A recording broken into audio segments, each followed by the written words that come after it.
Hey, Prairie families. I just wanted to take a minute and walk through a student schedule for the first few weeks that we come back after winter break. Those first 2 weeks, that week of January 4th and the week of January 11th, we're going to be remote, and wanted to make sure as we're looking through a student schedule if you had any questions or whatnot. So hopefully this will help walk through what that would look like. There's two significant differences that I just want to point out. Number one is we have a schedule that's going to go Monday, Tuesday, Thursday, Friday. There's going to be a specific time schedule. And then there's something called an asynchronous day that's going to happen on Wednesdays. And we'll walk through and talk about what that looks like. Things to notice, and again, remember is, well, what time does school start? Well, on Mondays, Tuesdays, Thursdays, and Fridays, school is going to start at 8 a.m. So first hour is going to start at 8 a.m. So if I was looking at this schedule here, first hour, this student is going to have honors algebra with Mrs. Buck. They would do similar to what they did first semester. Get on their Canvas page, find the Zoom link, and zoom in to that class. And then that teacher has a discretion of what they want to do in that class. And that follows suit for all the other class periods all the way through 9th hour for Mondays, Tuesdays, Thursdays, and Fridays. Maybe some confusion that might happen in schedules is if you have lab periods. So for example, second hour, the student has honors chemistry.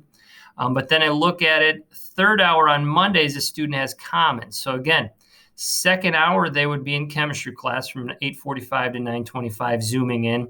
On Mondays, that student is going to have a commons period, or basically a free period. They don't have to log in, zoom in anywhere for commons. However, on Tuesdays and Thursdays, they do have honors chemistry at third hour. On those days, on Tuesdays and Thursdays, the expectation is they are zooming in from that 9:30 to 10 a.m. slot. And that follows suit as we go through the different classes throughout Monday, Tuesday, Thursday, Friday. Fourth hour, they'd be in Spanish. Fifth hour is a study hall, so that's another one where they're not going to have to zoom in. Sixth hour is a lunch. And then as they work down 7, 8, 9, they would be actually zooming into their classes on that. Now let's talk a little bit about Wednesdays. Wednesdays is different. Wednesdays is an asynchronous day. And basically what that means is the students' learning is not necessarily tied to the time that their class period is going to be. There may be some work that is assigned that day that would have to be turned in the following day. Teachers the day before or earlier that week would talk about what their Wednesday expectations are. But as for zooming into class, logging into class, unless a teacher explicitly tells that student, I need you available first hour from 9 a.m. to 9:30, that student does not have to log in during that time for first hour.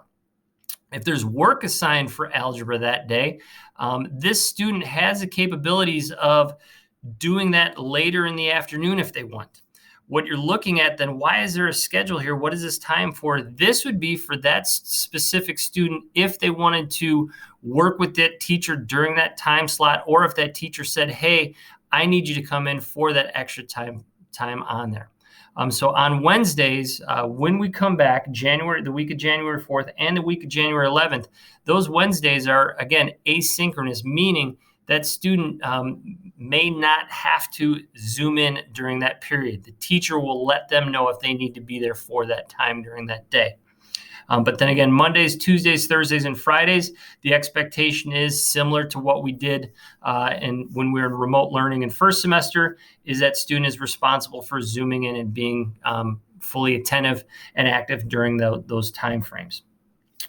Hopefully that helps answer any questions. If you have any other questions, I will have a link below, or basically a description of an email address where you can email me and I can help hopefully answer some of those questions for you. But hopefully everyone's enjoying their breaks, and we're looking forward to seeing you guys back here on January 4th.